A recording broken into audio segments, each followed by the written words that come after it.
Danakil Depression. This is the Danakil Depression, and locals call it the gateway to hell. It sits over 400 feet below sea level in northern Ethiopia, and it might be the closest thing to another planet you can walk on without a spacesuit.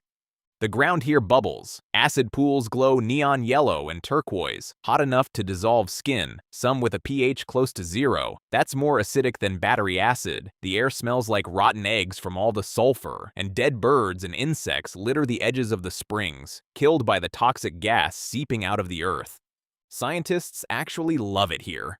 Since 2013, researchers have been finding microbes living inside those acid pools, organisms that survive conditions that would kill almost anything else on Earth. NASA studies places like this because if life can survive Danakil, it might survive on Mars.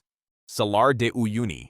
This is the Salar De Uyuni, Bolivia's salt flat, and it's so flat that NASA uses it to calibrate satellites in space. We're talking over 4,000 square miles of salt, with barely a foot of height difference across the entire thing.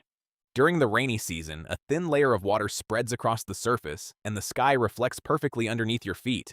Walk out far enough, and you can't tell where the ground ends and the clouds begin. It looks like you're floating. Here's the twist. Underneath all that white salt sits one of the largest lithium deposits on the planet, the same metal that powers your phone and your parents' electric car.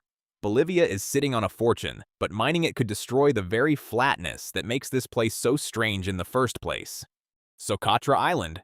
This is Socotra, an island off the coast of Yemen that's been called the most alien-looking place on Earth. It's been cut off from the mainland for millions of years, and evolution basically went wild without anyone watching. The star of the island is the dragon's blood tree. It looks like an umbrella that's been turned inside out, with branches that fan upward instead of down. Locals say it sprouted from the blood of a dragon that died fighting an elephant. Slice the trunk open, and it actually bleeds a deep red resin, which is exactly where the legend comes from. The real explanation is just as wild. Those upturned branches evolved to catch fog and mist in the island's dry air, funneling water straight down to the roots. Out of 825 plant species here, over a third exist nowhere else on the planet.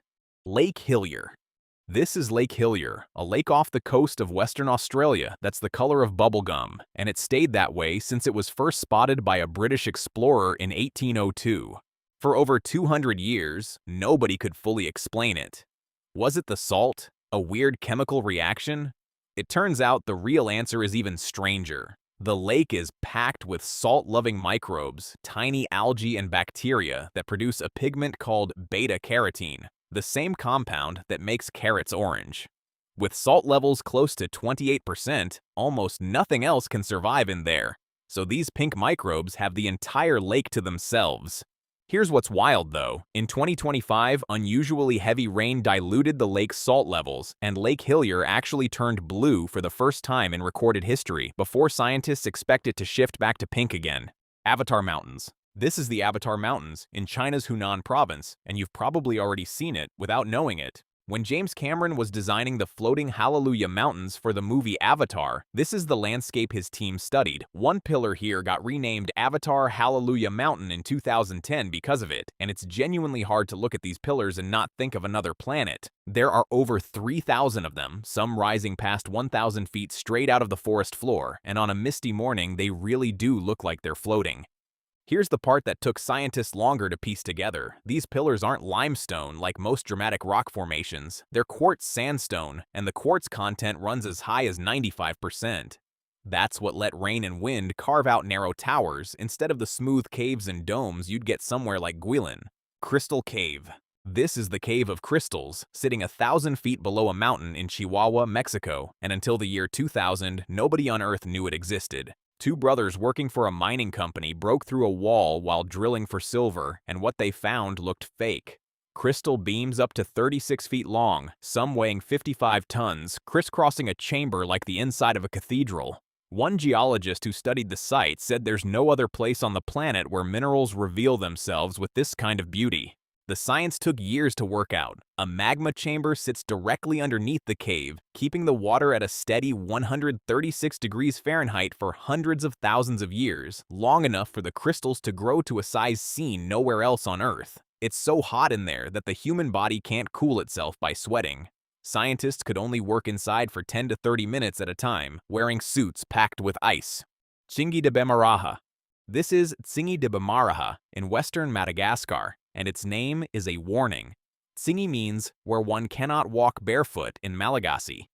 It's a forest, but not one made of trees. It's made of limestone spikes, some over 100 feet tall, packed so densely across nearly 600 square miles that you can barely see the ground beneath them.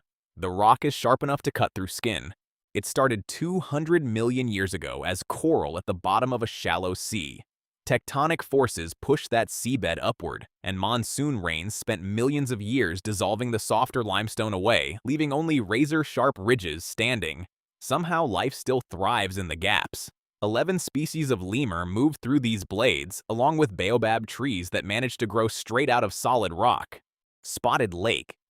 This is Spotted Lake in British Columbia, and every summer it stops looking like a lake at all. As the water evaporates in the desert heat, it leaves behind hundreds of separate mineral pools, each one a different color, yellow, green, blue, depending on what's concentrated inside. Locals count somewhere around 360 spots, close to one for every day of the year. To the Syilx Okanagan people, who call it Kliluk, this lake has been sacred for centuries. They believed each spot held its own healing power and used the mineral-rich mud to treat ailments. That reputation didn't stop the outside world from cashing in. During World War I, companies mined the lake's minerals to help manufacture ammunition. It took until 2001 for the surrounding land to be returned to the Okanagan Nation, who protect it today. It's one of the highest concentrations of Epsom salts and sulfates found anywhere on Earth.